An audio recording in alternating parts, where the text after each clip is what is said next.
पंडित धीरेन्द्र शास्त्री के पास उनके पास एक वाईफाई है। हाँ। आपके पास कौन सा वाईफाई है?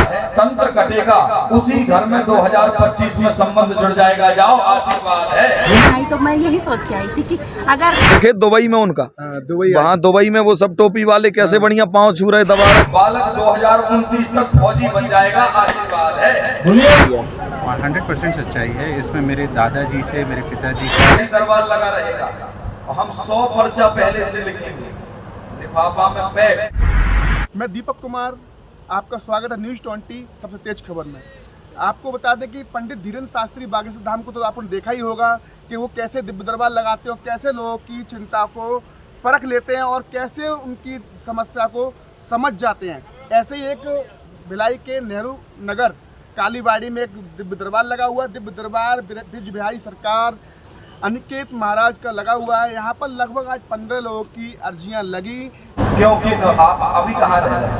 अभी मैं अपना मम्मी पापा का पास रहती हूँ। अच्छा, रहने वाली भिलाई की हो आप? हाँ, हमसे पहले मिली हो कभी आप? नहीं, कभी नहीं मिली। यहाँ किसी को कुछ बताई तो नहीं हो? नहीं। सही है? सही में भैया। अच्छी हो गया। थोड़ी बड़ी लिखी हो? पढ़ी लिखी हूँ। ये पढ़ लोगी जो हमने लिखा है? नहीं, आप पढ़ के बता। हम पढ़ के हम पे भरोसा तो है ना? हाँ, आपसे भरोसा है भैया। ऐसे होने चाहिए। ताली बजाओ इनके लिए जरा एक बार। देखो हमने लिखा है। हाँ। मधु जी अर्जी स्वीकार है। पूरे परिवार में उथल पुथल मची है। स्वास्थ्य से भी पीड़ित रहती हैं। घर में तंत्र क्रिया कराई गई है। इसी कारण से परेशान है। पति भी घर में रख नहीं रहा है। तंत्र कटेगा उसी घर में 2025 में संबंध जुड़ जाएगा। जाओ, आशीर्वाद है। बोलिए ब्रिज बिहारी सरकार की।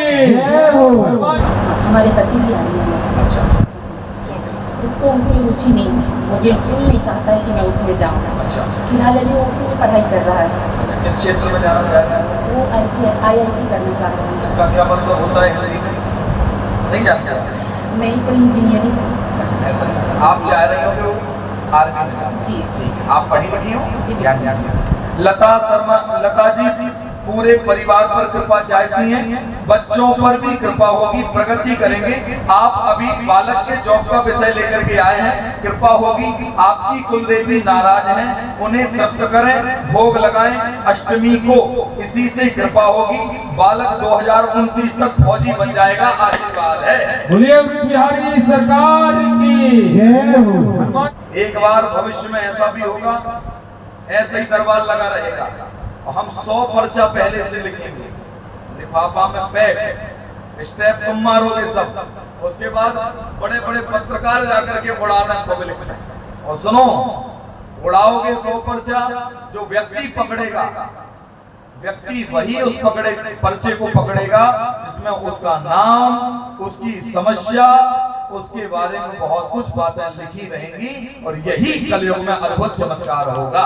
बोलिए हनुमान जी महाराज की। इसी दौरान हमने जो अर्जी लगी हुई थी उन लोगों से बात की तो उनसे पूछा कि ये समस्याएं जो थी आपकी सच में थी, तो उन्होंने बहुत चौंकाने वाली बात बताई कि हमारी समस्याएं रियल थी। आइए ब्रिज बिहारी सरकार जी से हम बात करते हैं और जो लोग समस्या लेके आए उनसे ही बात करते हैं। और जो महाराज जी ने बताया वो बिल्कुल सही। ये बातें मैंने किसी से न डिस्कस करी थी, ना मैंने किसी को बताई थी।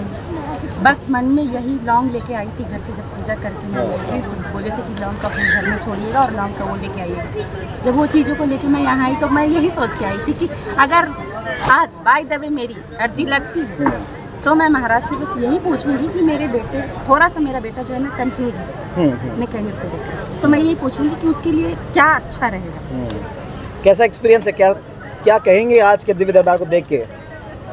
आज के दिव्य दरबार को देख के मैं क्या बताऊं, शब्द नहीं बोलने के लिए। बिल्कुल नहीं, कुछ भी नहीं बोल सकती मैं। ठीक, बड़ा अच्छा लगा। बहुत अच्छा लगा। बिल्कुल अर्जी लगाएं, बिल्कुल महाराज जी से मिलें, बिल्कुल वो सारे सबको उपाय बताएंगे कि क्या उनको करना चाहिए। जैसे अभी उन्होंने दरबार में 5-6 लोगों को देखा, सबको मतलब समस्या के साथ उन्होंने समाधान भी बताया। तो मैं यही बोलूँगी अगर हनुमान जी की कृपा रही तो बिल्कुल महाराज के पास उनकी अर्जी लगेगी। महाराज उनके समस्या को समझेंगे, सुनेंगे और उनका उपाय भी बताएंगे। जी, तो क्या अपना नाम कभी यहाँ किसी को बताया था क्या आपने अपनी समस्या के बारे में? बिल्कुल नहीं, मैंने किसी से डिस्क्लोज नहीं किया था ये। और इनफैक्ट मैं कल जब गुरुदेव अपने आश्रम में भी अर्जी लगाने के लिए मैं गया था, तो वहाँ पे भी गया था, बट मेरी अर्जी लगी नहीं थी। कल मैंने लौंग नहीं चढ़ाया था, आज मैंने लौंग वगैरह चढ़ा करके पूजा करके यहाँ आया था, तो तीसरे नंबर की मेरी अर्जी लगी। जो महाराज जी ने बातें आपसे कही और जो पर्चे में लिखी, उन बातों में कितनी सच्चाई है? 100% सच्चाई है। इसमें मेरे दादाजी से, मेरे पिताजी का, मेरे भाई का, मेरी धर्मपत्नी का, मेरी मम्मी जी का, सबका नाम लिखा हुआ है। और जो एक्चुअली मेरी ऐसा कुछ मुझे था नहीं, बस अपने जॉब की सिक्योरिटी के रिगार्डिंग मेरा एक क्वेश्चन था जो मन में पूछना था कि मेरा स्टेबल जॉब रहेगा, यहाँ रहेगा कि बाहर रहेगा, तो उसी के लिए था। और वो उन्होंने मुझे इसका उपाय बताया। आज दिव्य दरबार लगाया, क्या क्या समस्या लेके आए लोग आज? सर्वप्रथम आपके समस्त दर्शकों को खूब साधुवाद, धन्यवाद एवं आपको भी खूब आशीर्वाद। आज दरबार में बहुत सारे लोगों की अर्जियां स्वीकार हुई। कोई तन से, देखिए समस्या सबकी वही है, कोई तन से दुखी, कोई मन से, कोई धन से। और हनुमान जी के चरणों से यदि मुझे लगता है यदि हर व्यक्ति जुड़ जावे तो केवल ईश्वर के चरणों से जुड़ते ही उसका कल्याण हो जाएगा।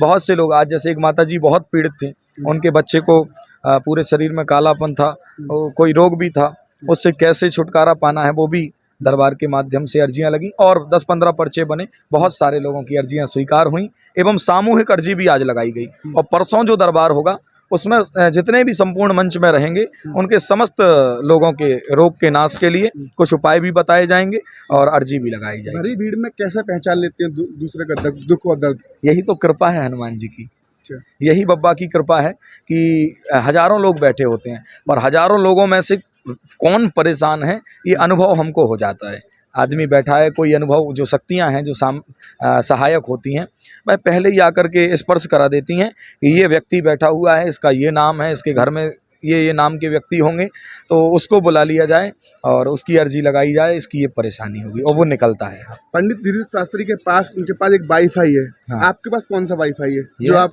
राम नाम का वाईफाई, इससे बढ़ के क्या वाईफाई होगा। हम बिना वाईफाई वाले हैं भाई। अच्छा। हाँ, पर हनुमान जी की कृपा से बड़े हाई फाई हैं। अच्छा। और धीरेन्द्र जी भी बड़े अच्छे हैं, बड़े प्यारे हैं। उन्होंने हनुमान जी के वज्र को वाईफाई नाम दे रखा है। हमारे साथ हनुमान जी सहायक रहते हैं सदा, तो हमको लगता है वो उसकी हमको ज़रूरत कभी पड़ी नहीं है। और आजकल तो बहुत से लोग उसको साधारण में भी लेकर के घूमते हैं। वैसे देखिए, कोई गले में पहनता, कोई हाथ में रखता है, और हम लोग जबकि जाते तो इतनी पवित्रता हो नहीं पाती हमारे पास में, तो इसलिए हमको लगता है कि वो सदा के लिए तो नहीं रखना चाहिए। आप मंच पर हैं तब तो ठीक है, पर सदा के लिए ठीक नहीं है। कई बार वो बोले हैं हमारा वाईफाई है बहुत हाई फाई। हाँ, कई बार बोलते हैं। नहीं तो है ना हाई फाई, पूरे देश में सनातन को जगा दिया, देख नहीं रहे हो तुम लोग क्या?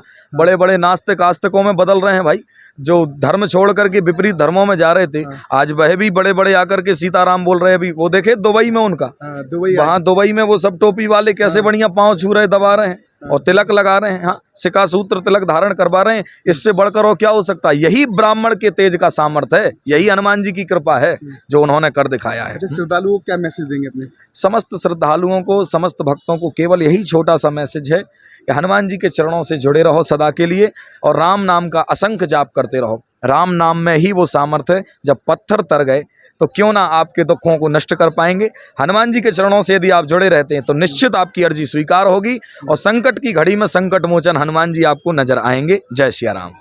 हमारी खबर आपको अच्छी लगे तो लाइक से सब्सक्राइब जरूर करें। जय हिंद, जय भारत।